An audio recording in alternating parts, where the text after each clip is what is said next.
আজকে হচ্ছে পর্ব 2 এর ক্লাস।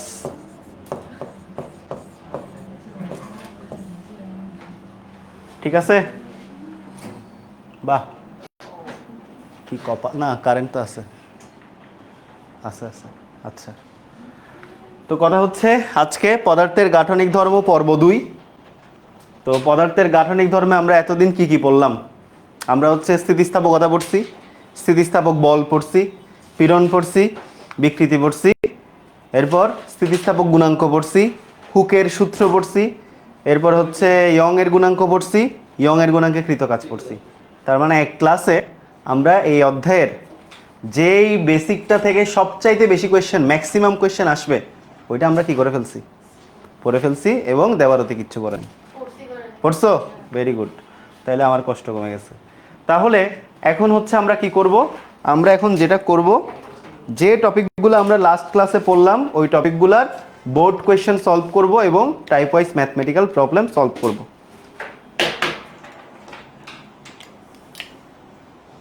পৃথিবীতে পিটার নিচে কোনো কথা নেই।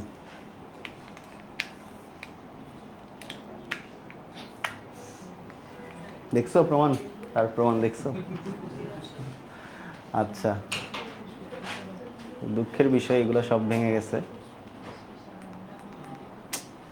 মেজাজটা এমন খারাপ লাগে, এত সুন্দর টাইপ করা জিনিসগুলো ভেঙে গেল। আচ্ছা, তো কথা হচ্ছে আমরা ইয়ং এর গুণাঙ্কে কৃতকাজ পড়ছি। এখন আগে আয়তন গুণাঙ্কে কৃতকাজটা আমরা একটু পড়ি। আয়তন গুণাঙ্ক, তাহলে আয়তন গুণাঙ্ক কি ছিল? আয়তন গুণাঙ্ক ছিল এমন যে আমরা আমরা হুকের সূত্রে কি পড়ছি? আমরা হুকের সূত্রে পড়ছি যে হুকের সূত্র কিসের জন্য প্রযোজ্য? স্থিতিস্থাপক সীমার জন্য প্রযোজ্য। মানে ইলাস্টিক লিমিট, প্রত্যেকটা বস্তুর স্থিতিস্থাপকতা যেই সীমা পর্যন্ত বজায় থাকবে সেটাই হচ্ছে কি? স্থিতিস্থাপক সীমা। তো স্থিতিস্থাপকতা জিনিসটা কি? একটা বস্তুকে বল প্রয়োগ করে বিকৃত করার পর বিকৃতিকারী বল অপসারণ করলে যে ধর্মের কারণে বস্তুটা আবার আগের জায়গায় ফিরে আসবে সেটাই হচ্ছে কি? স্থিতিস্থাপকতা। তো যে বল প্রয়োগ করে বস্তুকে বিকৃত করা হয় সেই বলটার নাম কি? বিকৃতিকারী বল। আর বিকৃতিকারী বল অপসারণ করলে যে বলের ক্রিয়ায় বস্তুটা আবার আগের জায়গায় ফিরে আসবে সেটা হচ্ছে কি বল? প্রত্যয়নী বল। একটা হচ্ছে ডিফর্মিং ফোর্স, মানে একটা বস্তুকে বল প্রয়োগ করে ডিফর্ম করে দেওয়া, বিকৃত করে দেওয়া। আর একটা হচ্ছে বিকৃতিকারী বল অপসারণ করলে যে বলের কারণে আবার আগের জায়গায় ফিরে আসবে সেটা হচ্ছে কি? রেস্টোরিং ফোর্স, মানে বস্তু ডিফর্ম হওয়ার পরে বল ছেড়ে দিছি, আবার আগের জায়গায় কি করছে? ব্যাক করছে। সেম আমরা এটা রাবারকে টানলাম, বিকৃত করলাম, ছেড়ে দিলাম, আগের জায়গায় ফিরে আসলো। যে বল প্রয়োগ করে বিকৃত করলাম বিকৃতিকারী বল বা ডিফর্মিং ফোর্স, আর ছেড়ে দিলে যে বলের জন্য ওটা বাই ডিফল্ট আগের জায়গায় ফিরে আসবে ওটা হচ্ছে প্রত্যয়নী বল বা রেস্টোরিং ফোর্স। ক্লিয়ার? এখন এই যে ইয়ং এর গুণাঙ্ক পড়লাম, আমরা স্থিতিস্থাপক গুণাঙ্ক পড়লাম, হুকের সূত্র। হুকের সূত্রের নাম্বার 1 কন্ডিশন হচ্ছে কি? স্থিতিস্থাপক সীমার মধ্যে থাকতে হবে। আমরা এখানে যা কিছু পড়তেছি এখন পর্যন্ত, আজ অবধি আমরা যা কিছু এখানে পড়ব সবগুলাই স্থিতিস্থাপক সীমার মধ্যে প্রযোজ্য। স্থিতিস্থাপক সীমার বাইরে গিয়ে চলে গেলে এই স্থিতিস্থাপক গুণাঙ্কটা কি হবে না? প্রযোজ্য হবে না। আচ্ছা, তো আয়তন গুণাঙ্ক, আয়তন গুণাঙ্কে ইয়ং কি মানে হুক কি বলছে? হুক আয়তন গুণাঙ্কের ক্ষেত্রে বলছে স্থিতিস্থাপক সীমার মধ্যে কে কে সমানুপাতিক? আয়তন পীড়ন এবং আয়তন বিকৃতি সমানুপাতিক। স্থিতিস্থাপক সীমার মধ্যে, কার মতে? এটা হুকের মতে। স্থিতিস্থাপক সীমার মধ্যে কে কে সমানুপাতিক? আয়তন পীড়ন, আয়তন পীড়ন এবং কে? আয়তন পীড়ন এবং কে? তাহলে একেবারে সাইন দিয়ে দেখাই দিই। আয়তন বিকৃতি, আয়তন পীড়ন এবং আয়তন বিকৃতি হচ্ছে সমানুপাতিক। তো এখান থেকে যদি আমরা এভাবে লিখি যে আয়তন পীড়ন ডিভাইডেড বাই আয়তন বিকৃতি সমান কি আসবে? একটা ধ্রুবক আসবে না? পীড়ন আর বিকৃতি যদি সমান হয়, পীড়ন আর বিকৃতির অনুপাত একটা ধ্রুবক আসবে কিনা সমানুপাতিক হলে? তো এই ধ্রুবক সংখ্যাটাকে কি বলা হচ্ছে? এই ধ্রুবক সংখ্যাটাকেই বলা হচ্ছে আয়তন গুণাঙ্ক, বাল্ক মডিউলাস। ওকে, এটা হচ্ছে কি?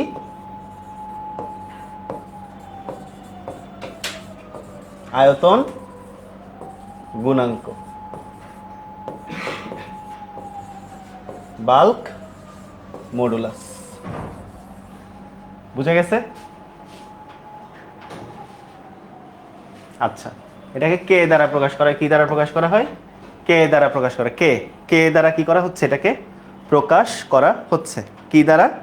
কে দ্বারা।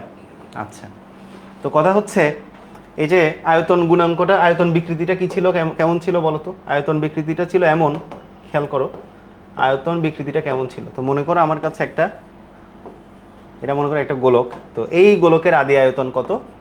Capital V. এই গোলককে বল প্রয়োগ করে কি করলাম? কম্প্রেসড করলাম। তো গোলকটার মনে করো ছোট হয়ে গেল, এবং ফাইনাল আয়তন কতটুকু হইল? এই ফাইনাল আয়তনটা হইছে কতটুকু? ভি প্রাইম না? ফাইনাল আয়তনটা হইছে ভি প্রাইম। তাহলে আয়তনের পরিবর্তন কতটুকু হইছে? এতটুকু না? এই ডেল ভিটাই কি আয়তনের পরিবর্তন কিনা? তাহলে আয়তন বিকৃতি কি? একক আয়তনে আয়তনের পরিবর্তন। তাহলে এই ভি আয়তনে আয়তনের পরিবর্তন কত? Del V. তাহলে একক আয়তনে আয়তনের পরিবর্তন কত? Del V by V. তাহলে আয়তন বিকৃতি সমান কি? পরিবর্তিত আয়তন ডিভাইডেড বাই আদি আয়তন। তো বিকৃতি তো পড়াইছিলাম তোমাদেরকে যে পরিবর্তন বাই আদি, তাই না? তাহলে সুতরাং এখানে আমরা এই যে এটাকে ইকুয়েশন নাম্বার 1 দিয়ে রাখলাম আপাতত। তাহলে এখানে আমরা কি দেখতে পাচ্ছি? আয়তন বিকৃতি সমান কি? পরিবর্তিত আয়তন ডিভাইডেড বাই কি? আদি আয়তন। আর আয়তন পীড়ন সমান কি? আয়তন পীড়ন, এই দুনিয়ায় যত ধরনের পীড়ন আছে সবগুলা কত? এফ বাই এ। তাহলে তোমাদেরকে গত ক্লাসেও বলেছিলাম যে পীড়ন আর চাপের রাশিমালা একই, কিন্তু দুইটার মধ্যে একটা ফিজিক্যাল সিগনিফিকেন্স আছে যেটা এই দুইটাকে কি করে? ডিফারেন্সিয়েট করে। So what is the physical significance? প্রতি একক ক্ষেত্রফলের উপর লম্বভাবে প্রযুক্ত মানের বলটাই হলো কি? চাপ। এখন তুমি যদি বলো, মনে করো এই যে এই টেবিলটা একটা একক ক্ষেত্রফল, আমি যখন এইটা এমনে দাঁড়াবো, কি করছি? চাপ প্রয়োগ করছি। এখানে কি করছি? চাপ প্রয়োগ করছি। এটা কি পীড়ন? এটা পীড়ন না। তাহলে পীড়ন জিনিসটা আসলে কি? তো পীড়ন হচ্ছে যখন তুমি একটা বস্তুকে বল প্রয়োগ করে বিকৃত করছো। মনে করো এই যে চিন্তা করো তুমি, এটা একটা স্প্রিং এর নর্মাল কন্ডিশন। এখন তুমি কি করলা? এই স্প্রিংকে টানলা। তাহলে স্প্রিংকে টানলে কি হবে বলো তো? প্রসারিত হইল না? প্রসারিত হইল। এখন তুমি যখন টানছো, টেনে যে বল দ্বারা টানছো, এটা কোন বল? বিকৃতিকারী বল। বারবার বলতেছি তোমাদেরকে, রেসপন্স করবা কিন্তু। তাহলে যে বল প্রয়োগ করে কোনো একটা বস্তুর বিকৃতি ঘটানো হয় সেটা কেমন বল? বিকৃতিকারী বল। আর বিকৃতিকারী বল অপসারণ করলে যে বলের, মনে করো আমি হাত দিয়ে টানছি, হ্যাঁ, হাত দিয়ে টানছি, বিকৃতিকারী বল। এখন ছেড়ে দিলে বস্তুটা আবার নিজ উদ্বেগে আগের জায়গায় ফিরে যাবে না? সেটা কি বল? রিস্টোরিং ফোর্স বা প্রত্যয়নী বল। এটা হচ্ছে কত? এফ, প্রত্যয়নী বল। এখন এই প্রত্যয়নী বলটা এই বস্তুটার প্রতি একক ক্ষেত্রফলে যে পরিমাণ কাজ করতেছে সেটাই হলো পীড়ন। তাহলে বুঝতে পারছো চাপ আর পীড়ন কি তাহলে এক জিনিস? তো চাপ হচ্ছে কি? তুমি যে কোনো একক ক্ষেত্রফলের উপর লম্বভাবে যে বল প্রয়োগ করবা সেটাই চাপ। আর পীড়ন কি? প্রতি একক ক্ষেত্রফলে প্রযুক্ত প্রত্যয়নী বল, এটাই হচ্ছে কি? পীড়ন। এই কথাটা তোমাদেরকে কোথায় জিজ্ঞেস করবে? কলেজে দেখবা, মানে এইচএসসি পরীক্ষার পরে তোমাদের প্র্যাকটিক্যাল পরীক্ষা হবে। প্র্যাকটিক্যাল পরীক্ষায় একটা 5 মার্কের ভাইবা হয় না? ভাইবাতে জিজ্ঞেস করবে। এবং এই জিনিসটা আমরা যখন কলেজে পড়ছি আমাদেরকে কলেজে শেখাই নাই, এবং যখন আমাকে ভাই জিজ্ঞেস করছিল আমি পারি নাই। বলে পীড়ন কি? আমি বললাম প্রতি একক ক্ষেত্রফলে প্রযুক্ত বলটাই পীড়ন। পরে দিয়ে হচ্ছে ওইখানে থাকা স্যারই আমাকে বুঝাই দিছে যে আসলে পীড়নটা এটা না, পীড়নটা এটা। পরে দিয়ে আসলে ফিজিক্সে যখন নিজেই পড়ছি তখন বুঝছি আসলে পীড়নটা এটা না। হ্যাঁ, স্যারটা ভালো ছিল, খালি প্র্যাকটিক্যালে 17 দিছিল। ঠিক আছে, আচ্ছা। তো এই প্র্যাকটিক্যালে 17 পাইয়াও তো ফিজিক্সে প্লাস পাইছিলাম। আচ্ছা, তো কথা হচ্ছে পীড়ন বুঝতে পারছো তো? তাহলে প্রতি একক ক্ষেত্রফলে প্রযুক্ত প্রত্যয়নী বলটাই হচ্ছে কি? পীড়ন। এখন কথা হইলো আমরা আয়তন বিকৃতি নিয়ে কথাবার্তা বলতেছি, তো এগুলোর দরকার নাই, মুছে দিই। দুনিয়াতে যা পীড়ন আছে সবগুলাই হলো এফ বাই এ। তাহলে আয়তন বিকৃতি সমান, এই যে 1 নম্বর সমীকরণে ধ্রুবকটাকে কি বলা হয়? আয়তন গুণাঙ্ক বলে, যেটাকে কে দ্বারা প্রকাশ করা হয়। তাহলে কে সমান কত? কে সমান হচ্ছে আয়তন পীড়ন ডিভাইডেড বাই আয়তন বিকৃতি। তাহলে আয়তন পীড়ন কত? আয়তন পীড়ন হচ্ছে এফ বাই এ। আর আয়তন বিকৃতি কত? ডেল ভি বাই কত? ক্যাপিটাল ভি, মানে পরিবর্তিত আয়তন ডিভাইডেড বাই আদি আয়তন। তাহলে এখান থেকে আমরা কি লিখতে পারি? কে সমান F by A into capital V by কত, ডেল ভি। তাহলে দেখো F into capital V by A into del V, এটাই হলো কি আয়তন গুণাঙ্কের কি রাশিমালা। এখন এই স্থিতিস্থাপক গুণাঙ্কের একক কি? স্থিতিস্থাপক গুণাঙ্ক আসলে কিসের অনুপাত? পীড়ন এবং বিকৃতির অনুপাত। তো বিকৃতি আবার সমজাতীয় রাশি, তার কোনো কি নাই, একক নাই। সুতরাং পীড়নের যা একক, স্থিতিস্থাপক গুণাঙ্কেরও কি তাই একক। তাহলে পীড়নের একক কি? পীড়ন তো এফ বাই এ, এই যে এফ বলের একক নিউটন, দূরত্বের একক ক্ষেত্রফল একক হচ্ছে মিটার স্কোয়ার। তাহলে এখানে উপরে নিউটন, নিচ্ছে কত, মিটার স্কোয়ার। তাহলে নিউটন পার মিটার স্কোয়ার, তাই না? এখানে আয়তন আয়তন দুইটাই মিটার কিউব কাটা ছিঁড়ে গেলে কিছু আছে নাই। তাহলে একক হচ্ছে কি, যে কোনো স্থিতিস্থাপক গুণাঙ্কের একক হইল কি নিউটন পার মিটার স্কোয়ার। যে কোনো স্থিতিস্থাপক গুণাঙ্কের একক হচ্ছে নিউটন পার মিটার স্কোয়ার। বুঝতে পারছো? আচ্ছা, তো আমরা আয়তন গুণাঙ্ক পড়লাম, এখন আমরা পড়ব হচ্ছে আয়তন গুণাঙ্কে কৃত কাজ। আমরা ইয়ং এর গুণাঙ্ক পড়ছি, ইয়ং গুণাঙ্কে কৃত কাজ পড়ছি, ইয়ং গুণাঙ্কে স্থিতিস্থাপক বিভব শক্তি পড়ছি। ঠিক একইভাবে আমরা আয়তন গুণাঙ্ক পড়বো, আয়তন গুণাঙ্কে কৃত কাজ পড়বো, আয়তন গুণাঙ্কে স্থিতিস্থাপক বিভব শক্তি পড়বো। তাহলে চলো আমরা দেখি। আচ্ছা, তো আমাদের আরেকটা স্লাইড নেওয়া লাগবে, নিলাম। তো এখন লিখো যে আয়তন গুণাঙ্কে কৃত কাজ।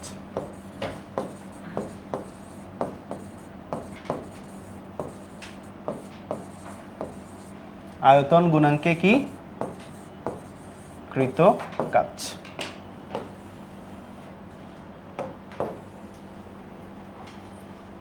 আচ্ছা, তো দেখো ওই যে সেম কাহিনী, একটা গোলকের আদি আয়তন হচ্ছে কত, আদি আয়তন হচ্ছে ভি। এই গোলকটাকে বল প্রয়োগ করে যখন আয়তনের পরিবর্তন করলাম, ফাইনাল আয়তন কত হয়ে গেছে, ঢুকো। ফাইনাল আয়তন, দেরি কেন, ফাইনাল আয়তন হয়েছে কত, এই আয়তনটা হয়েছে মনে করো ভি প্রাইম। ভিতরের গোলকটার আয়তন কত হয়েছে, ভি প্রাইম। জায়গা নাই, একদম পিছনেরটা তো জায়গা আছে মনে হয়, দেখো তো নাই। এই চাপাও তো দেখি আজকে এক বেঞ্চে কয়জন বসতে পারে, চাপাও। হ্যাঁ দেখি, আর আরো চাপো, আরো চাপো, চাপো চাপো, তোমরাও চাপো। আরে কি বলো, দুইটা এসি চলতেছে, এক বেঞ্চে 6 জন করে বসা যায়। হ্যাঁ কি কি কি কি, ও কাপড়টা দিব, ক্যাচ।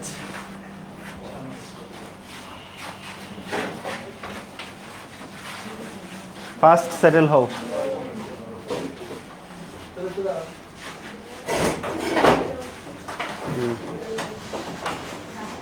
বাহ, খুব সুন্দর লাগতেছে, এই তো হয়ে গেছে। এই চিকনা চাকনা যারা আছে সব ঢুকে যাবে এখানে। টিভি নামাই দিব? হ্যাঁ নামাই, তো অবশ্যই নামানো যাবে।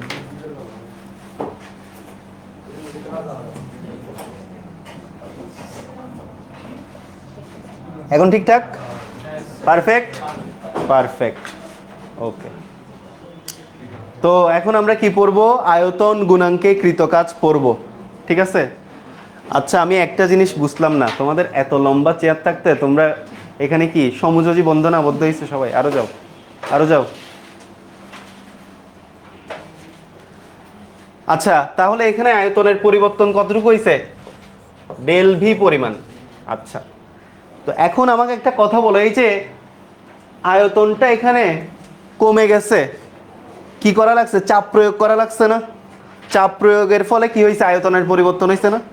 মনে করো তুমি পি পরিমাণ চাপ প্রয়োগের ফলে আয়তনের পরিমাণ কি পরিমাণ হয়েছে, ডেল ভি পরিমাণ হয়েছে। তো এই ক্ষেত্রে কৃত কাজ সমান, এই ক্ষেত্রে যে কৃত কাজ, এই ক্ষেত্রে কৃত কাজ, আচ্ছা আমি এখানে একটা ছোট্ট কাজ করি, সেটা হইলো এই যে আদি আয়তনটা ভি আর শেষ আয়তনটা হচ্ছে ভি প্রাইম। তাহলে আয়তনের পরিবর্তনটা কতটুকু হয়েছে, মনে করো স্মল ভি পরিমাণ কি হয়েছে, আয়তনের পরিবর্তন হয়েছে। সবাই মনোযোগ দাও, সবাই মনোযোগ দাও। এই যে স্মল ভি পরিমাণ কি হলো, আয়তনের পরিবর্তন হলো। এখন আমি এই স্মল ভির মধ্যে খুবই ক্ষুদ্র একটা পোর্শন কনসিডার করলাম, সেটা হচ্ছে মনে করো ডিভি। তো ডি দেখলেই কিসের কথা মনে পড়ে, হ্যাঁ।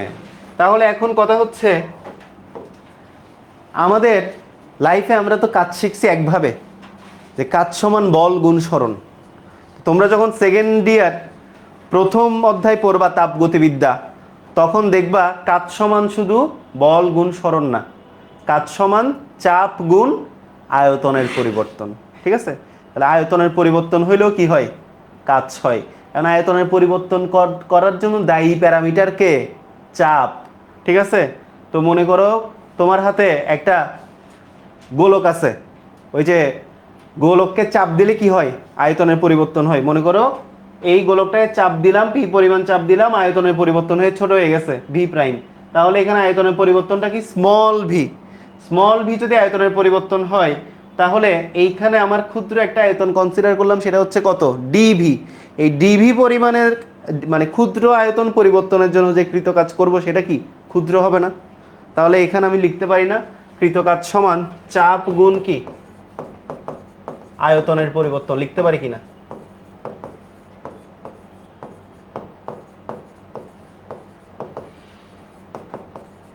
তাহলে এখানে আমাদের ডিডাব্লিউ সমান কত, পি ইন্টু কত, ডিভি, লিখতে পারি, পারি কিনা? লিখতে পারি, লিখলাম। তো এখন আমাকে কি করতে হবে, দুই পাশে ইন্টিগ্রাল অ্যাপ্লাই করা লাগবে total amount of work done বের করার জন্য। তার আগে আমরা সবাই জানি আয়তন গুণাঙ্ক কে সমান কত জানি, একটু আগেই তো জানছি আমরা, তাই না? কি জানছি, F into capital V by A into কি, স্মল ভি।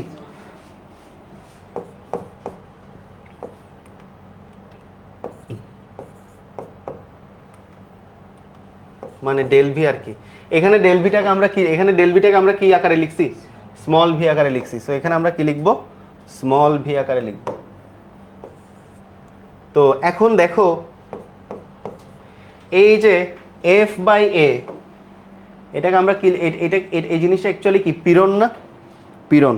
তাহলে এফ বাই একে আমরা কি লিখতে পারি, পি আকারে লিখতে পারি, কিন্তু এটা চাপ না, এটা হচ্ছে কি, পীড়ন। এই জিনিসটা মাথায় রাখবা। এখন দেখো এই ক্ষেত্রে আবার পীড়নটা কেমন, এই যে মনে করো তুমি গোলকটাকে কম্প্রেসড করছো, ছেড়ে দিলে আবার আগের জায়গায় ফিরে যাবে না? তাহলে আগের জায়গায় ফিরে যাওয়ার জন্য যে বল কাজ করবে, সেটা এই গোলকের প্রতি একক ক্ষেত্রফলে কত, সেটাই হচ্ছে পীড়ন। ঠিক আছে, করবা, বুঝছো কিনা? এখন হচ্ছে দেখো আমরা দুই পাশে ডি দেখলে আমরা কি করে দিব, ইন্টিগ্রাল করে দিব, পি ইন্টু কত, ডিভি। তাহলে ইন্টিগ্রাল অফ ডিডাব্লিউ সমান কত, ডাব্লিউ ইন্টিগ্রাল অফ পি এর মান কত, এই যে K into small V by কত, ক্যাপিটাল ভি। তাহলে এই যে K into small V by কত, capital V DV. Clear? Clear? দেখে ফেলো।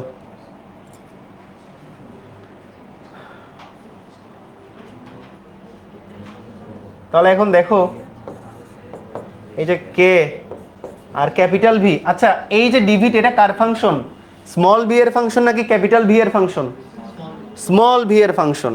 সো এই ডিভিটাকে লিখতে একটু আমরা সাবধানে লিখব, ঠিক আছে?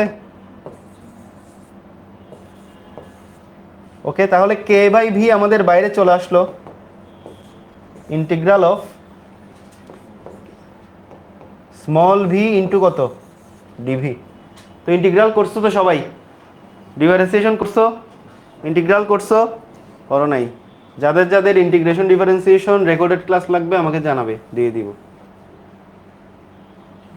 এখন হচ্ছে ডাব্লিউ সমান এই যে কে বাই ক্যাপিটাল ভি চলে আসলো, ইন্টিগ্রাল অফ ভি ডিভি। তাহলে integral of x to the power n dx, x to the power n plus one divided by কত, এন প্লাস ওয়ান। তাহলে এখানে কি হবে, small v to the power one plus one, আর নিচে কত,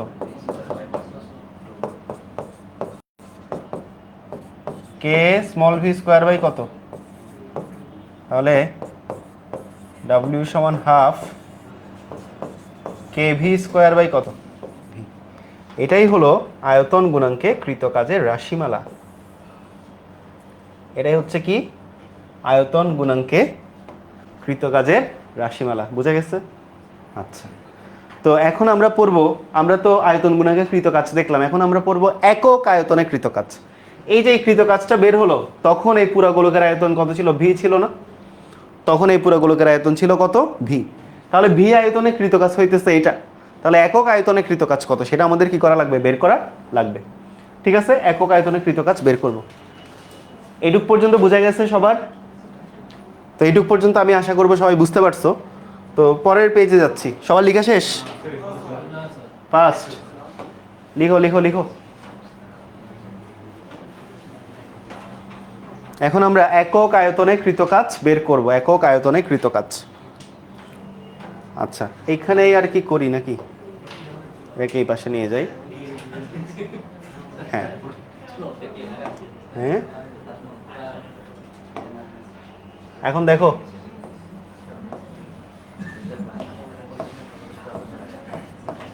একক আয়তনে কি কৃতকাজ।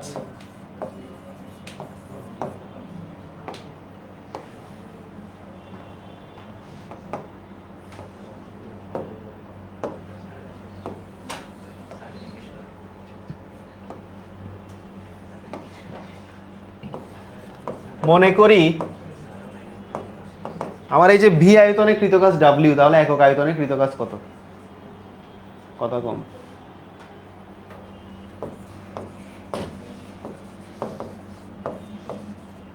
ভি আয়তনে কৃতকাজ কত? ডাব্লিউ। সুতরাং একক আয়তনে কৃতকাজ কত? ডাব্লিউ বাই কত? ভি। তাহলে এই যে একক আয়তনে কৃতকাজ আমরা হিসাব করব, তাহলে একটু খেয়াল করো সবাই। এই যে আমাদের ডাব্লিউ কত, এই যে এটা বের করছি না, half K into small v square by capital V divided by কত? Capital V. বুঝা গেছে এইটুক? বুঝা গেছে। এখন দেখো সমান এই যে হাফ কে ইন্টু এই small V divided by capital V into, আচ্ছা এই স্মল ভি স্কোয়ারকে আমরা দুইটা স্মল ভি আকারে লিখতে পারি না? পারি, লিখলাম। সবাই একটু বোর্ডের দিকে তাকাও, এখন লিখার দরকার নাই। সবাই বোর্ডের দিকে তাকাও, সবাই বোর্ডের দিকে তাকাও। তাহলে কে ইন্টু এই যে দুইটা ভি কে, দুইটা স্মল ভি কে এই যে আলাদা আলাদা লিখলাম, ইন্টু এখানে নিচে যে ভিটা ছিল সেটাকে লিখলাম কত? 1 বাই ভি। লিখতে পারি? লিখতে পারি। তাকাই থাকো বোর্ডের দিকে, লিখবা না। K into small V by capital V into এটাকে এই পাশে নিয়ে গেলে আবার কি small V by capital V না? লিখতে পারি? লিখতে পারি। এখন বলো k into small V by capital V এইটা সমান কি? দেখো এটা সমান কি দেখাচ্ছি। এটা সমান কি ছিল? পি ছিল না? পি ছিল না? পি ছিল। তাহলে দেখো এই যে খেয়াল করো, তাহলে এটা সমান কি? P into small V by কত? Capital V. তাহলে হাফ ইন্টু পি মানে কত? এফ বাই এ না? Into small V by capital V না? তাহলে একক আয়তনে কৃতকাজ সমান হাফ ইন্টু এই এফ বাই এটা কি? আয়তন পীড়ন না? আর স্মল ভি বাই ক্যাপিটাল ভিটা কি? আয়তন বিকৃতি না? তাহলে হাফ ইন্টু আয়তন পীড়ন ইন্টু আয়তন বিকৃতি। তো আমরা ইয়ং গুণাঙ্কে একক আয়তনে যখন কৃতকাজ বের করছিলাম, হাফ ইন্টু তোমার কি ছিল? দৈর্ঘ্য পীড়ন গুণ দৈর্ঘ্য বিকৃতি ছিল। আর আয়তন গুণাঙ্কে কৃতকাজ যখন বের করতেছি একক আয়তনে, তখন হয়েছে হাফ ইন্টু আয়তন পীড়ন ইন্টু আয়তন বিকৃতি। ক্লিয়ার? হাফ ইন্টু আয়তন পীড়ন ইন্টু কি? আয়তন বিকৃতি। এবার লিখে ফেলো।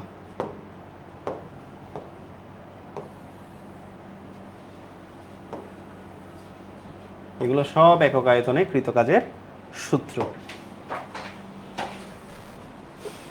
কিরে দেবারতী, পড়ছো এগুলো আগে? পড়ো নাই? হ্যাঁ,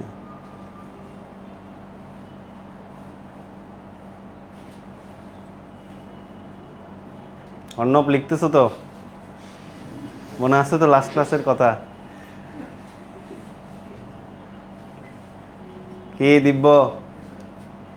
ব্রাজিল কি খবর? আর জিতবে? এই আর্জেন্টিনা কে কে? ওমা, এটা দেখি জার্সি পরে আসছে। আচ্ছা,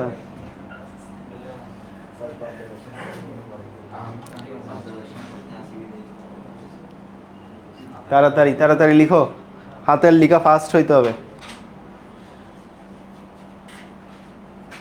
প্রদীপ্ত স্বাক্ষর এটা ব্যথা আছে? হ্যাঁ, ব্যথা আছে? লিখো লিখো। একটু আগে সেকেন্ড ইয়ারদেরকে মোটিভেশন দিচ্ছিলাম, এই যে মেডিকেলে টিকেও কেন ডাক্তারি পড়ি নাই, মেডিকেলে টিকে ডাক্তারি বললে এখন কি হইতো, রোগী বাঁচাইতে গিয়ে মাইর খাইতাম, আর এখন পোলাবাইনদেরকে মাইর দিই। ঠিক আছে,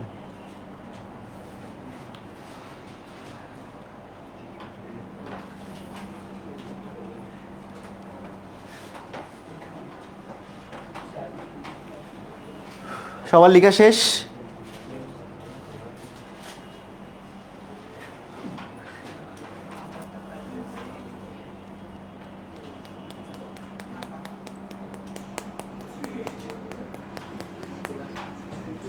শেষ লেখা? এই কথা কম, শেষ। এখন হচ্ছে আমরা আচ্ছা কৃন্তন গুণাঙ্কটাও পড়ে ফেলি, শেষ করে ফেলি।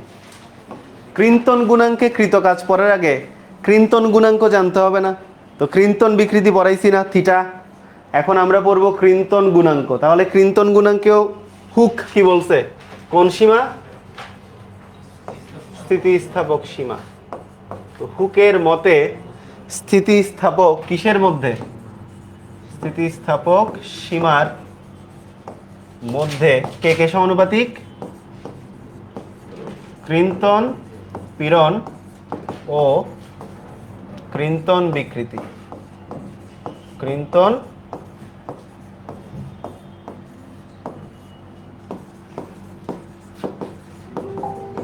পরস্পর কি? সমানুপাতিক। তাহলে কৃন্তন পীড়ন আর কৃন্তন বিকৃতি যদি পরস্পরের সমানুপাতিক হয়, তাহলে কৃন্তন পীড়ন বাই কৃন্তন বিকৃতি সমান কি? ধ্রুবক না? ওই আগের মতোই, কৃন্তন বিকৃতি সমান ধ্রুবক। এই ধ্রুবককে কি বলে? কৃন্তন গুণাঙ্ক বলে।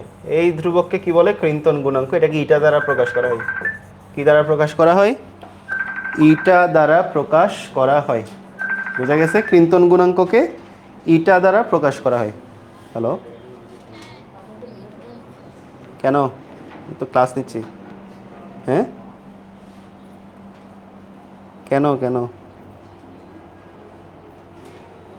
কি জন্য? তুই বলে ফেল তাড়াতাড়ি। হ্যালো, হ্যাঁ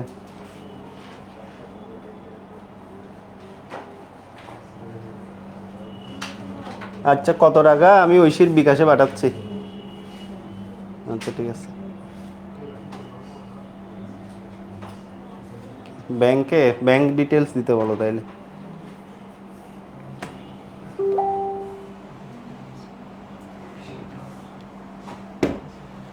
আচ্ছা, তো এই যে কৃন্তন পীড়ন আর কৃন্তন বিকৃতির অনুপাত একটা ধ্রুবক, এটাকে কি বলে? কৃন্তন গুণাঙ্ক বলে। এই কৃন্তন গুণাঙ্ককে কি দ্বারা প্রকাশ করা হয়? ইটা দ্বারা প্রকাশ করা হয়। কি দ্বারা প্রকাশ করা হয় কৃন্তন গুণাঙ্ককে? ইটা দ্বারা প্রকাশ করা হয়। সবাই এতটুকু একটু লিখো, ফাস্ট লিখো।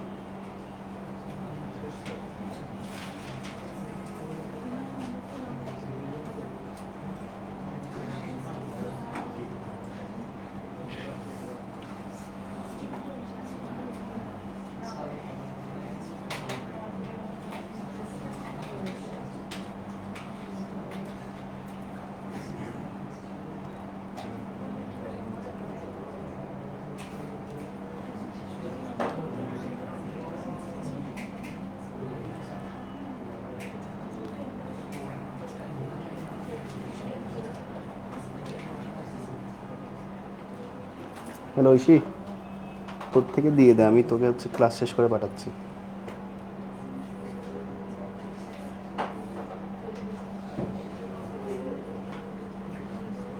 হ্যালো, হ্যাঁ সাজিদ, আচ্ছা ঠিক আছে, দেখতেছি।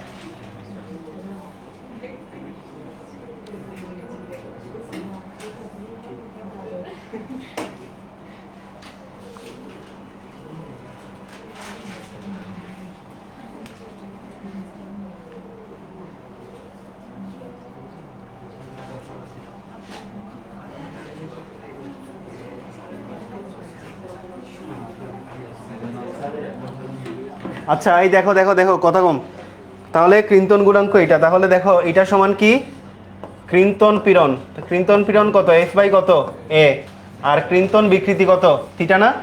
তাহলে সুতরাং কৃন্তন গুণাঙ্কের রাশিমালা হচ্ছে কত এফ বাই কত এ থিটা। এটাই হলো কৃন্তন গুণাঙ্কের কি রাশিমালা, বুঝে গেছে? এটাই হলো কৃন্তন গুণাঙ্কের রাশিমালা। আমরা একটু পরেই ম্যাথে ঢুকবো এটা শেষ করে। এরপরে হচ্ছে দেখো আমরা কৃন্তন গুণাঙ্কের রাশিমালা পড়লাম, এখন আমরা পড়বো কৃন্তন গুণাঙ্কে কৃতকাজ। এখন দেখো কৃন্তন গুণাঙ্কে কৃতকাজ, এখন কৃন্তন গুণাঙ্কে কৃতকাজটা পড়ার জন্য কৃন্তন বিকৃতি কি ছিল একক আকারে আকারের পরিবর্তন ছিল। তো আমি এখানে একটা কাজ করতেছি, একটু খেয়াল করলেই দেখতে পাবা যে আমরা এখন কি করব, দেখো কৃন্তন গুণাঙ্কে কৃতকাজটা পড়ব। তো এখন একটু মনোযোগ দাও। তো মনে করো একটা তার, আমি একটা তার কনসিডার করতেছি, একটা তার, এই যে এটা হচ্ছে একটা তার, এই তারের আদি দৈর্ঘ্য মনে করা হচ্ছে কত ক্যাপিটাল এল। তারটাকে আমি কি করলাম বল প্রয়োগ করে কি করে দিছি, তাই না? আচ্ছা সব কিছু বাদ দাও, এগুলো সব কিছু বাদ দিয়ে আমরা যে কৃন্তন বিকৃতি পড়াইছিলাম মনে আছে? এটা একটা তল ছিল না, এই তলটা ছিল কত এ, এটা ছিল বি, এটা ছিল সি, আর এটা কত ছিল এটা ছিল ডি। আমি সি আর ডি তলকে ফিক্স রেখে, সি আর ডি তলকে ফিক্স রেখে আমি যদি এইখানে একটা বল প্রয়োগ করি, একটা ধ্রুবমানের বল প্রয়োগ করি, এই জায়গাতে এ বিন্দুতে যদি আমি কি করি ধ্রুবমানের একটা বল প্রয়োগ করি, সরি এফ, তাহলে এ যতটুকু সরবে বিটাও ঠিক ততটুকু সরবে না? এ যতটুকু সরলো কতটুকু সরলো স্মল এল পরিমাণ, বিটাও কি স্মল এল পরিমাণ সরলো। তাহলে কতটুকু বিকৃতি হয়েছে থিটা পরিমাণ না? তাহলে এটাই হচ্ছে বিকৃতি, এবং এটা হচ্ছে দুইটা তলের মধ্যে যে ব্যবধান দূরত্ব সেটা। তাহলে এখান থেকে আমরা কৃন্তন বিকৃতি সমান কি লিখতে পারি, small L by capital L না? গত ক্লাসে পড়াইছি না আপেক্ষিক সরণ ডিভাইডেড বাই ব্যবধান দূরত্ব। কেন আপেক্ষিক সরণ বাই ব্যবধান দূরত্ব? আমি বল প্রয়োগ করলাম, আমি ধ্রুবমানের বল প্রয়োগ করলাম, এ থেকে সরে এ প্রাইম হইল, বি থেকে সরে বি প্রাইম হইল, বল ছেড়ে দিলে আবার আগের জায়গায় ব্যাক করবে না, মানে সরণটা এখানে আপেক্ষিক, পার্মানেন্ট সরণ এখানে হয় নাই, এই কারণে এটাকে কি বলা হয় আপেক্ষিক সরণ। আর তাদের মধ্যে দূরত্ব হচ্ছে এটা। তো থিটা সমান কি লম্ব বাই ভূমি, ওই যে ঢাল আর কি স্লোপ। অ্যান্ড এখানে থিটার মান খুবই ক্ষুদ্র হলে আমরা সাইন থিটা টেন থিটা আর থিটা অ্যাপ্রক্সিমেটলি ইকুয়াল ধরতে পারি, বুঝে গেছে? আচ্ছা তো এইগুলো আমরা গত ক্লাসের পড়া সামারি করলাম, শুধুমাত্র কৃন্তন বিকৃতি থিটার মানটা কি করার জন্য বের করার জন্য। তো থিটার মানটা আমরা বের করলাম, আচ্ছা ওকে ফাইন। তো এখন থিটার মানটা বের করে আমরা হচ্ছে এই যে এটাকে যদি 1 নম্বর ইকুয়েশন দাও, থিটার মানটা যদি আমি কোথায় বসাই 1 নম্বর সমীকরণে বসাই, তাহলে কি হবে এটা equal F into A into থিটার মান কত স্মল এল বাই কত ক্যাপিটাল এল না? আচ্ছা এখন বলো, এখন এই পুরাটা যদি একটা বর্গক্ষেত্র চিন্তা করি, এটার ক্ষেত্রফল এ কত এল স্কোয়ার না? এল স্কোয়ার, এল এল কাটে, এই যে এ এল আর এল স্কোয়ার কাটলো আর একটা এল থাকে, এটা হচ্ছে ক্যাপিটাল এল ইন্টু কত স্মল এল। এখান থেকে আমরা এফ এর মান বের করলাম কত eta into capital L into কত স্মল এল, এটাকে দিলাম কত ইকুয়েশন নাম্বার কত দিচ্ছি, ইকুয়েশন নাম্বার 2 দিলাম 2। আমরা আসলে করতেছি এটা কি, এই যে আমরা এখানে 1 নম্বর ইকুয়েশনে আমরা কি বের করছি কৃন্তন গুণাঙ্ক বের করেছি, এখন আমরা কৃন্তন গুণাঙ্কে কৃতকাজ বের করছি। কি বের করছি? কৃন্তন গুণাঙ্কে কৃতকাজ। তো সেটার জন্য আমরা বলের একটা রাশিমালা বের করে রাখলাম। এইটুক পর্যন্ত ক্লিয়ার সবার? সবাই বুঝছো এইটুক পর্যন্ত? বুঝে গেছে? আচ্ছা এইটুক পর্যন্ত আশা করি সবাই বুঝছো। তো এটুক পর্যন্ত যদি বুঝো, এখন একটু খেয়াল করো, এখন হচ্ছে আমরা এই যে ব্যবধান দূরত্ব আপেক্ষিক সরণ, আবার এখানে কি করব, আমি এল এর মধ্যে আমি খুবই ক্ষুদ্র একটা দৈর্ঘ্য কনসিডার করব ডিএল। তাহলে এই ক্ষুদ্র পরিমাণ সরণের জন্য কৃতকাজটা কি হবে? ক্ষুদ্র হবে, ডিডব্লিউ হবে, রাইট? ডিডব্লিউ হবে। তাহলে আমরা আবার বলতে পারি না যে ডিডব্লিউ সমান এফডিএল? আবার বলতে পারি কি ডিডব্লিউ সমান এফডিএল বলতে পারি কি না? বলতে পারি কি না? পারি, বলতে পারি, বললাম।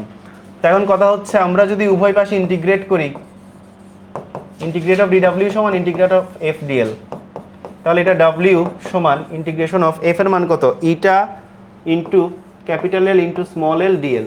এই ডিএলটা কার ফাংশন? সরণের function, to be more specific আপেক্ষিক সরণের ফাংশন, তাই তো?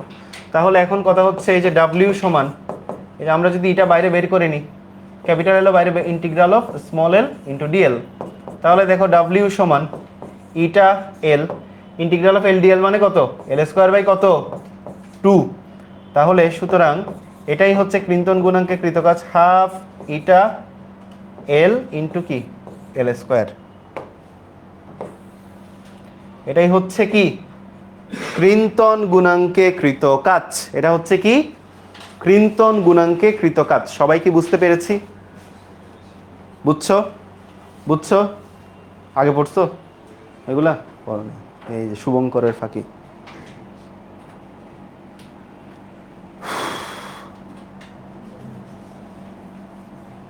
তাহলে আমাদের স্থিতিস্থাপকতার পার্ট প্রায় শেষ।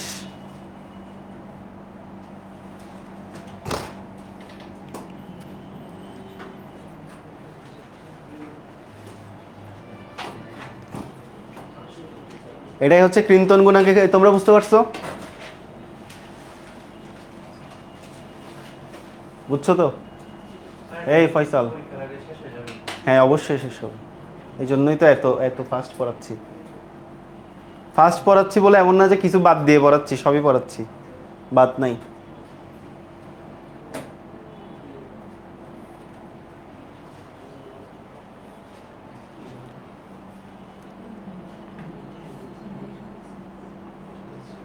লিখা শেষ? লিখা শেষ? তাড়াতাড়ি। এই আফিয়া বুঝতেছো? আগে পড়ছিলা? ঠিক আছে।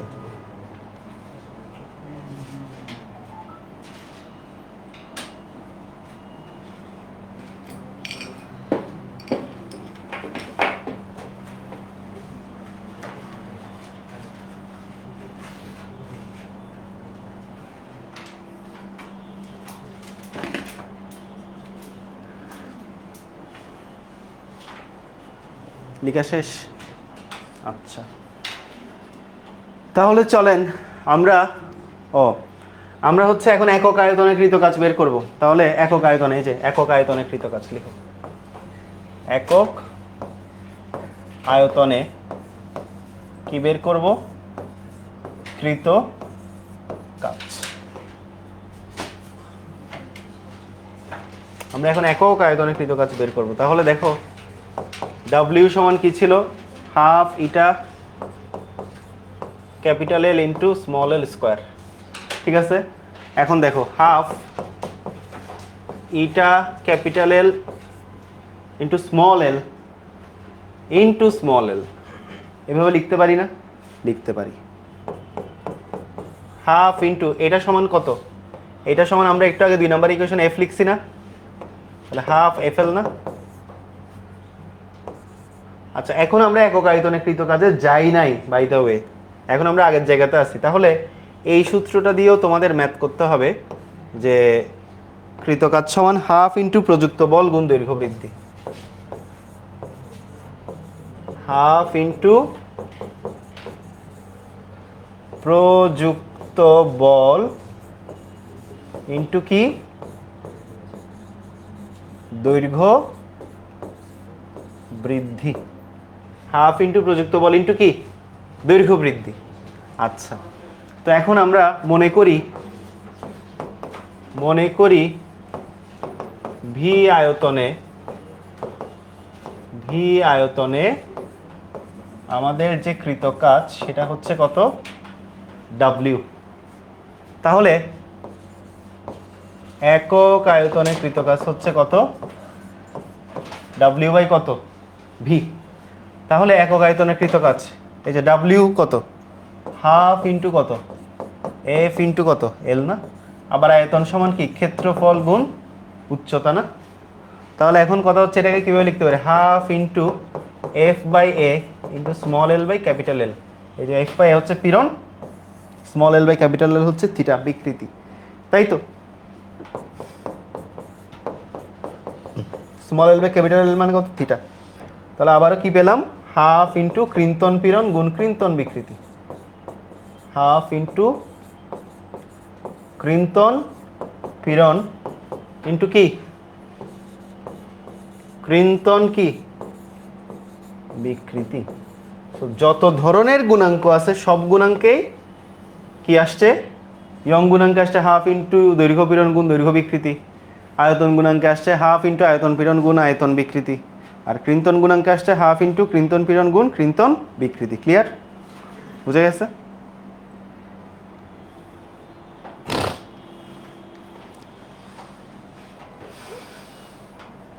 লিখে ফেলো।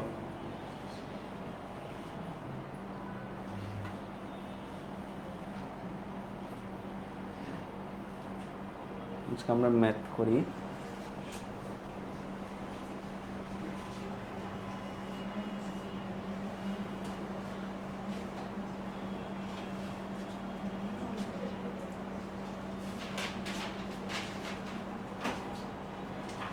কোয়েশ্চেনটা তুলো।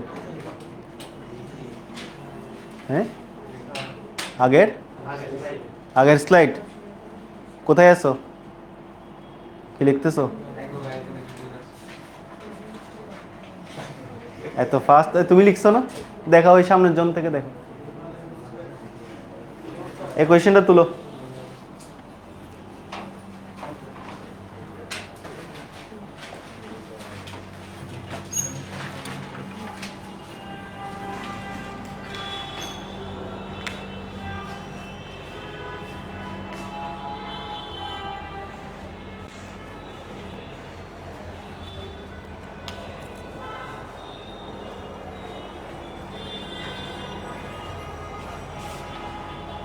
ঠিক আছে, আমি যে শেষ করে এরপরে ঠিক আছে বলে দিচ্ছি।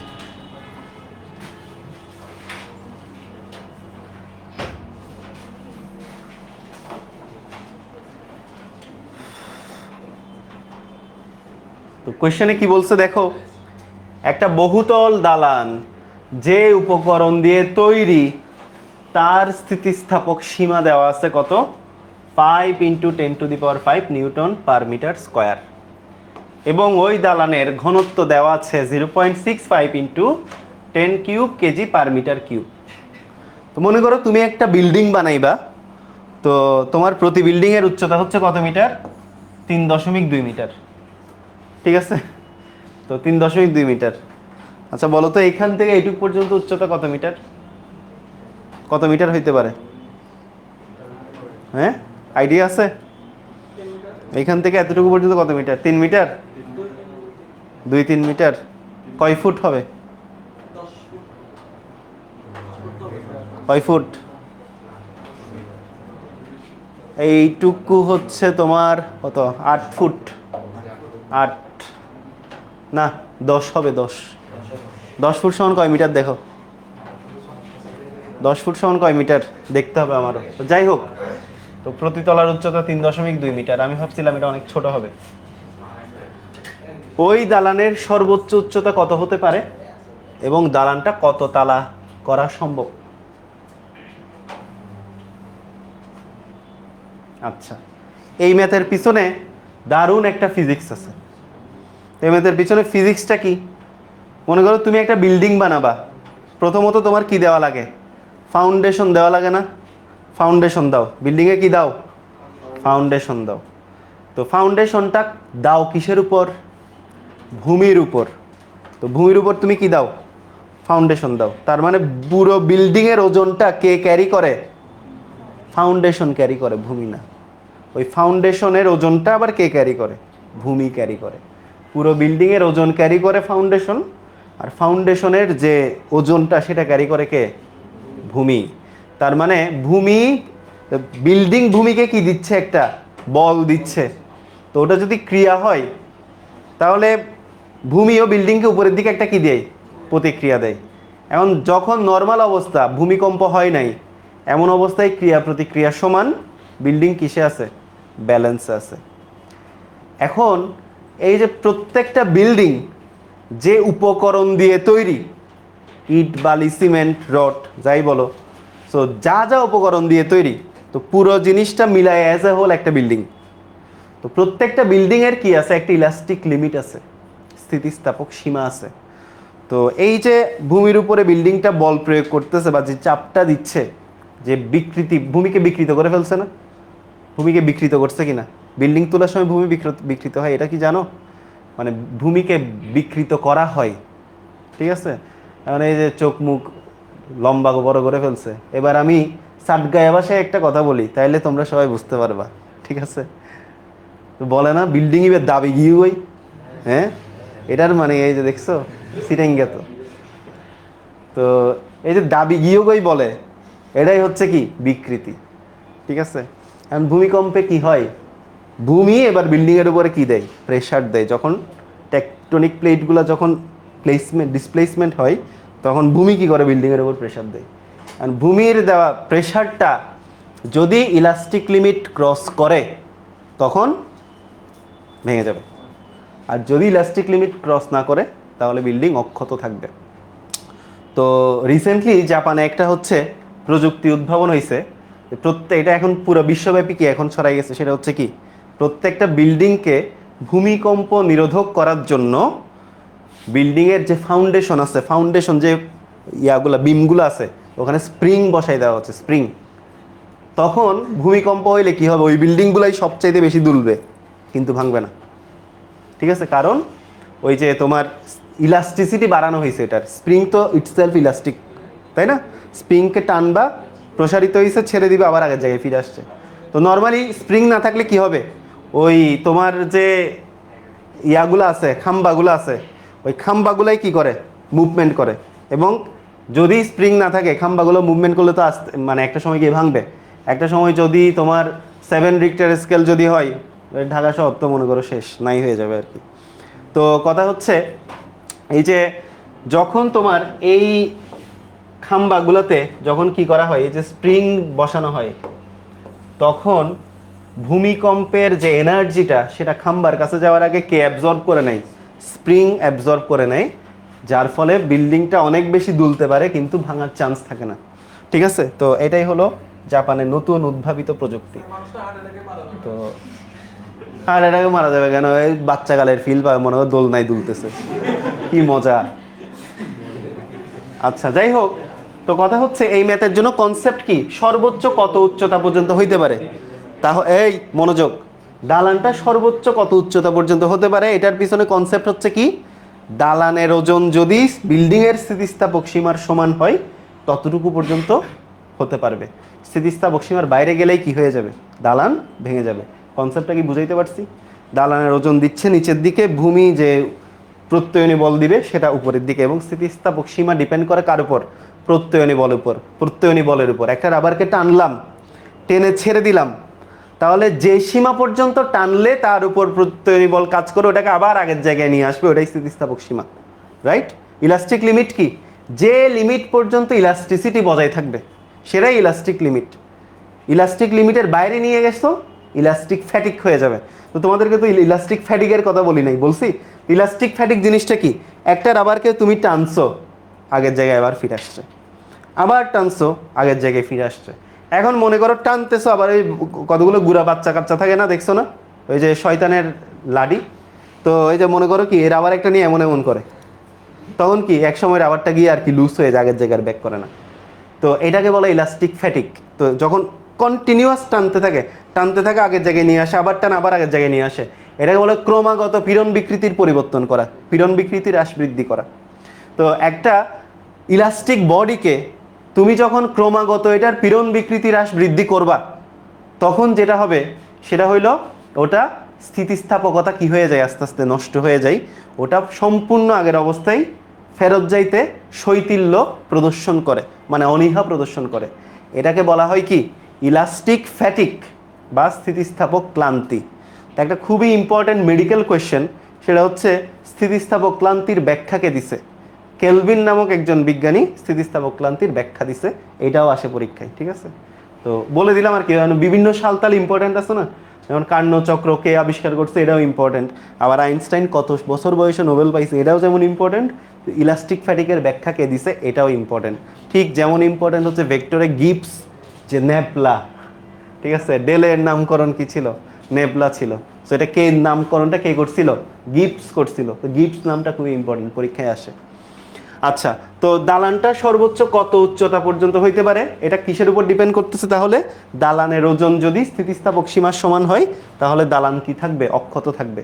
এবং দালানের তখন আমরা এইচ বের করব, এবং এক তালার উচ্চতা যদি 3.2 মিটার হয় তাহলে তুমি কত তালা পর্যন্ত দালান করতে পারবা সেটা বের করা যাবে। তাহলে দেখি আমরা কত তালা পর্যন্ত দালান বানাইতে পারি। তাহলে আমাদের যে দালানটা, এই যে দালানটা মনে করো এই যে এটা ভূমির উপর আছে, দালানের ওজন হচ্ছে কত? F equal mg। তাহলে F ইকুয়াল কত? mg। m সমান কত? রো ইন্টু ভি ইন্টু কত? জি না? জি। আচ্ছা, এখন কথা হচ্ছে কত? রো ইন্টু এখানে কি দেওয়া আছে বলো তো?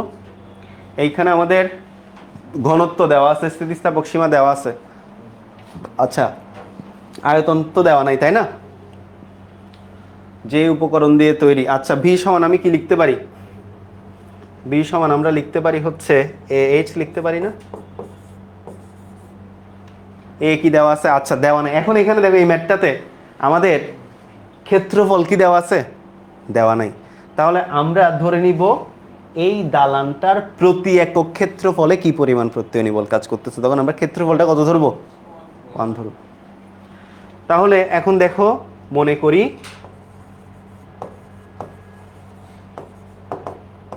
ভূমির এ হচ্ছে কি? ভূমির ক্ষেত্রফল, তাই তো?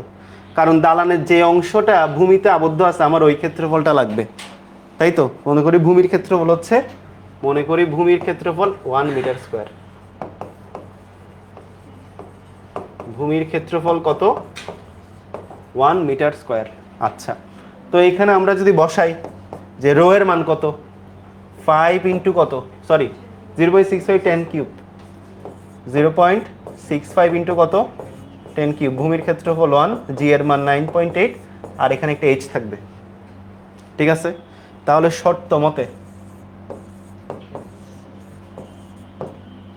মতে দালান অক্ষত থাকার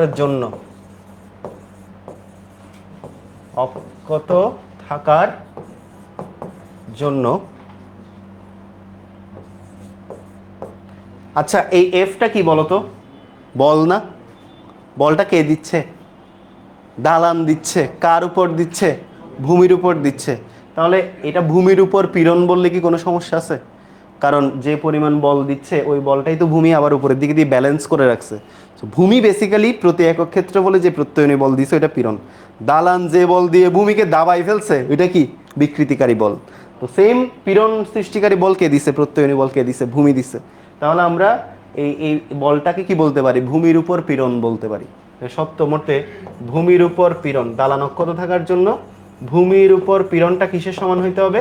স্থিতিস্থাপক সীমার সমান হইতে হবে। ভূমির উপর পীড়ন সমান কি? স্থিতিস্থাপক সীমা। স্থিতিস্থাপক কি?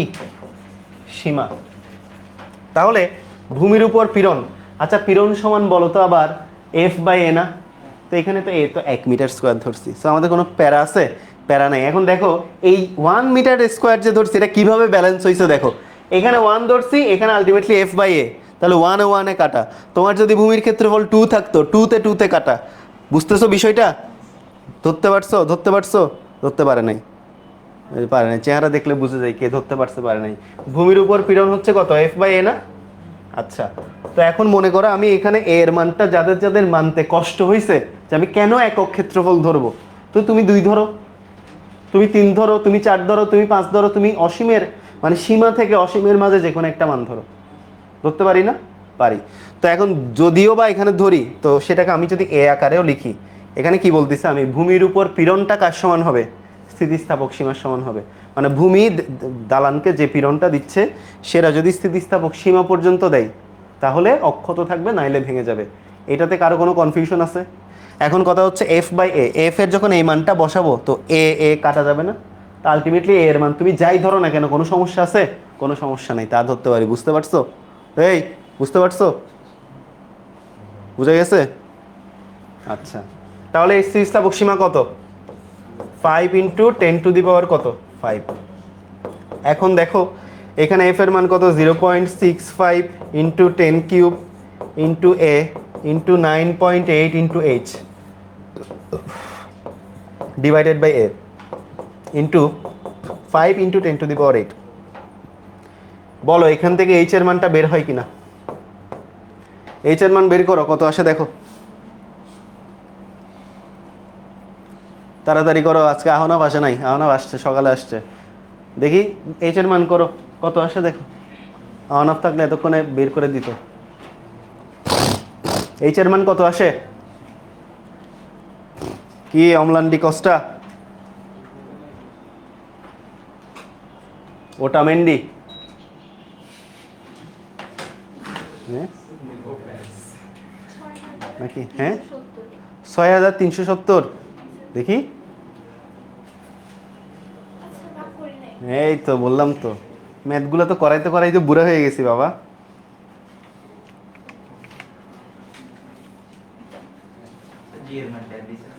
হুম, আচ্ছা জি এর মান কত দিছে এখানে? 10 দিছে। ভেরি গুড অবজারভেশন, চেক করতেছিলাম মনোযোগ আছে কিনা। দেখছো, শেষমেশ এমন একজনকে পেলাম যার আসলেই মনোযোগ আছে। তো দেখি কত আসে। 0.65 ইন্টু 10³ ইন্টু 10 কত? 76.92। নাও, উত্তর মিলে গেছে। তাহলে কয় তালা করতে পারবো?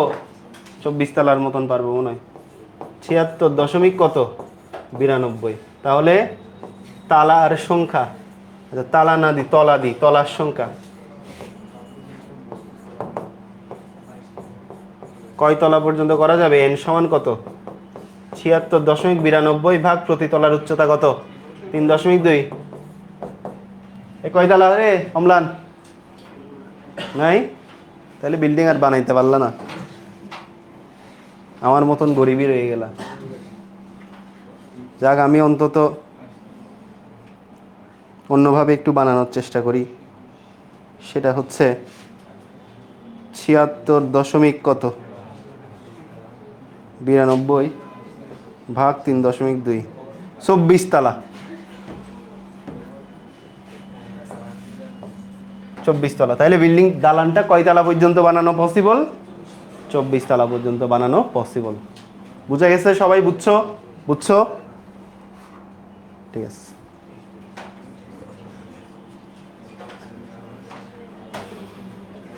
লিখা শেষ?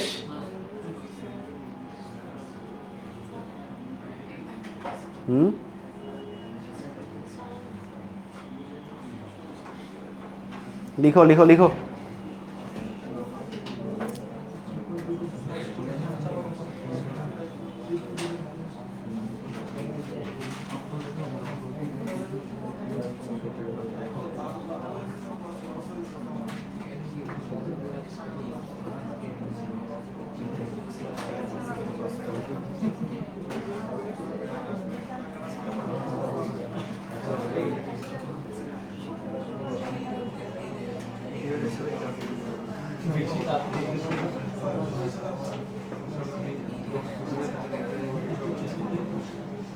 কথা কম।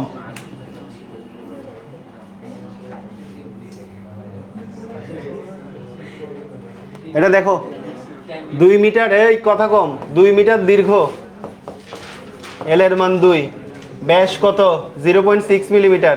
তাহলে ব্যাসার্ধ কত? 0.6 ইন্টু 10⁻³ ডিভাইডেড বাই 2।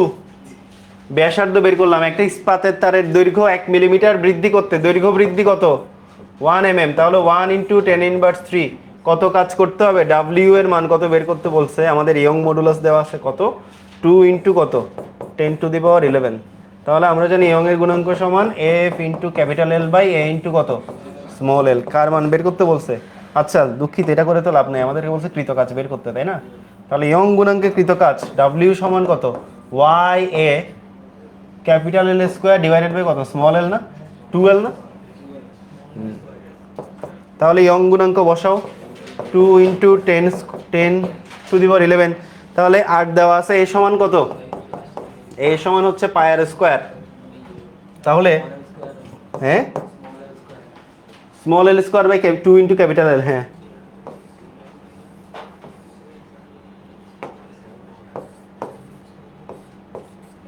তাহলে দেখো স্মল এল এর মান কত? 1 into 10⁻³ whole square divided by 2 into কত ক্যাপিটাল এল এর মান কত? 2। ক্যালকুলেট করলে যা আসবে তাই হলো অ্যান্সার। বুঝে গেছে? বুঝে গেছে? লিখো লিখো লিখো।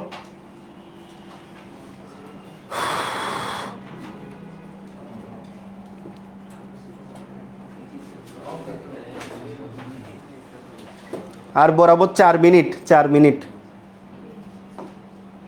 এটা লিখা শেষ? লিখো লিখো, সূত্রটা দেখে নাও, সূত্রটা দেখে নিজে নিজে করো।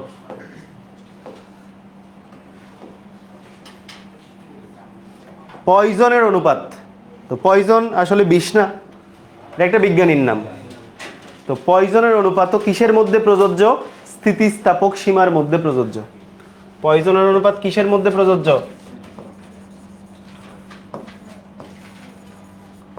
এখন এখানে তোমরা নতুন একটা বিকৃতির ব্যাপারে জ্ঞাত হবা, সেটাকে বলা হয় পার্শ্ব বিকৃতি। কি বিকৃতি? পার্শ্ব বিকৃতি, সাইড স্ট্রেইন, পার্শ্ব বিকৃতি। তো এখন বিষয়টা কেমন সেটা একটু দেখো।